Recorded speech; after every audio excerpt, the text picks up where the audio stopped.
A guy filled with tremendous ambition, self belief in his military strategy skills, and a determination to use war to bring peace to Europe. Napoleon is a stern guy who, by sheer force of will, brings Josephine, the love of his life, over to his way. Napoleon is drawn to an obsession, nevertheless, that surpasses his love for Josephine. In this video, let's examine Napoleon's actual history. Greetings from Movie Spotlight.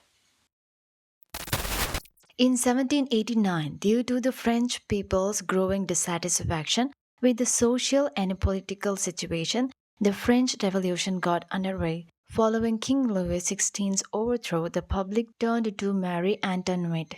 Marie Antoinette was apprehended in 1793 and given a death by guillotine sentence. As she approaches, the people in the streets throw trash at her, and when she is finally beheaded and her head is held up in victory, everyone applauds. Napoleon Bonaparte, a young and aspirational Corsican captain, observes from the throng.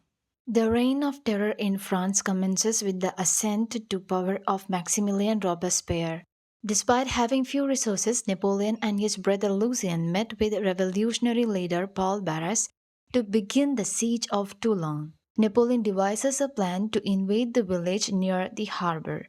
Despite cannon fire striking his horse, he continues and destroys British forces both on land and at sea by destroying their ships. Later on, Napoleon is made a general. Following the overthrow and execution of Maximilien Robespierre, after the Reign of Terror, Napoleon and other French leaders tried to bring about stability again.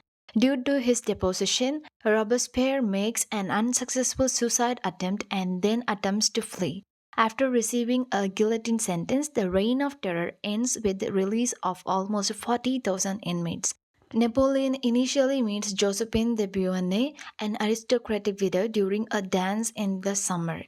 Eugene, Josephine's son, approaches Napoleon with a plea from his mother. Can he have his late father's sword back? Napoleon returns a random sword he had taken and starts courting Josephine. He finds out that her ex-husband was put to death. Later, Napoleon is seen shooting royalists, attempting an uprising and conducting suppression against them in the streets. After they both get married, they engage in an intense sexual relationship. Later, during the Battle of Pyramids, Napoleon sets out to liberate Egypt. Josephine starts an affair with a soldier named Hippolyte Charles, about 10 years Josephine's junior, while he is away. Napoleon returns home despite being informed that doing so would be considered abandonment. When Josephine returns after a trip away, he throws all her stuff outside in the rain. Napoleon, who admits to having had affairs in the past but insists he didn't love the other women, scolds her for her infidelity. In response, Josephine retorts that Napoleon would be nothing without her.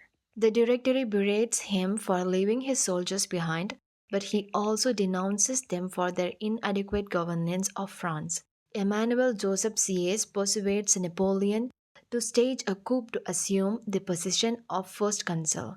With the help of several accomplices, including Talleyrand, Foch, Sieyès, and Ducos, he overthrows them in a coup and takes office as a first consul.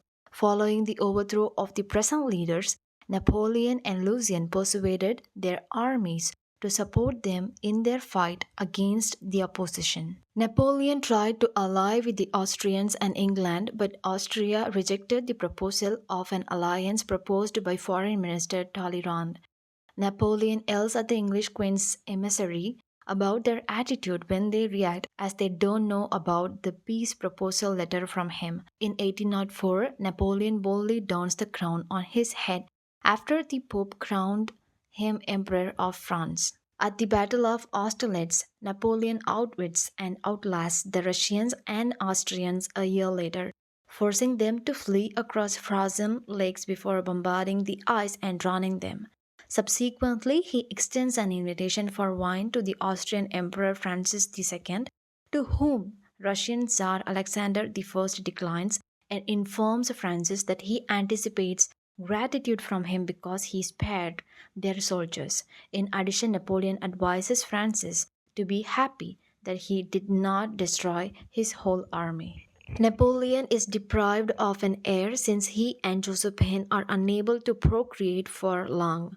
To determine whether he could be the reason for the infertility, his mother, Letizia, forces him to have sex with a young woman. After Letizia informs Napoleon that he has gotten the young woman pregnant, he and Josephine quickly sets up a formal divorce. Napoleon slaps Josephine until she finishes reading her portion of the decree at their wedding in front of the council. She is transferred to reside at the Chateau de Malmaison, where she keeps in touch with Napoleon via letters. Napoleon goes to see Alexander in an attempt to woo one of his sisters, but the little sister is too young and the older sister is already betrothed. He then marries Duchess Mary Louise to ally with Austria.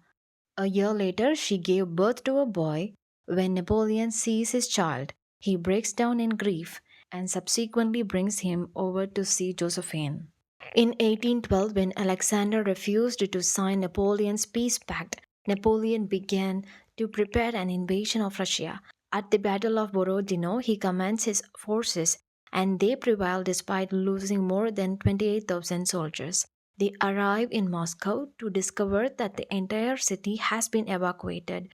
Napoleon wakes up from his tent to see that the Russians have set fire to the city. Napoleon is informed that if he continues to forward to catch up with the Russian army, they will not survive the winter. After suffering the loss of almost 500,000 men, the army retreats towards France. Napoleon is ultimately compelled to cede his crown and go into exile on the island of Elba as a result of this. Tsar Alexander addresses the Empress Josephine at her home in Paris. Napoleon, who learns this, can't bear it and decides to come home to reclaim her and his friends. In 1850, Napoleon kept writing to Josephine until he discovered she was ill. He escapes from the island and makes his way back to France. Napoleon is sent to be stopped by King Louis of 18th 5th Regiment, but Napoleon encounters his former soldiers and wins them over to his cause. Napoleon finds out from Josephine's daughter that she died of diphtheria when he goes back to her house. Napoleon sheds tears for his ex wife. Having gathered more forces, Napoleon faced the Duke of Wellington's British army in the Battle of Waterloo in June. Napoleon, desperate, orders his men to charge, but the reformed lines of enemy troops crush his advance. Napoleon's army puts in their best effort in the brutal combat, but the Englishmen ultimately prevail. British infantry squares repel French horse charges. The French are destroyed when Prussian Marshal Blucher's soldiers shows up to support Wellington. Napoleon's army is forced to surrender when Blucher's men pursue them. Napoleon gives Wellington a salute as he flees. Once more, Napoleon is banished, this time to island of St. Helena. While two girls play nearby, he takes some time to work on his memoirs.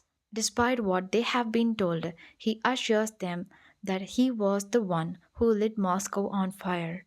Napoleon then falls to the ground as he hears Josephine's voice pleading with him to return to her. Napoleon Bonaparte passed away in 1821. He has been involved in more than 61 wars and oversaw the deaths of approximately 3 million enemy soldiers. His last recorded words were France, Army, Josephine.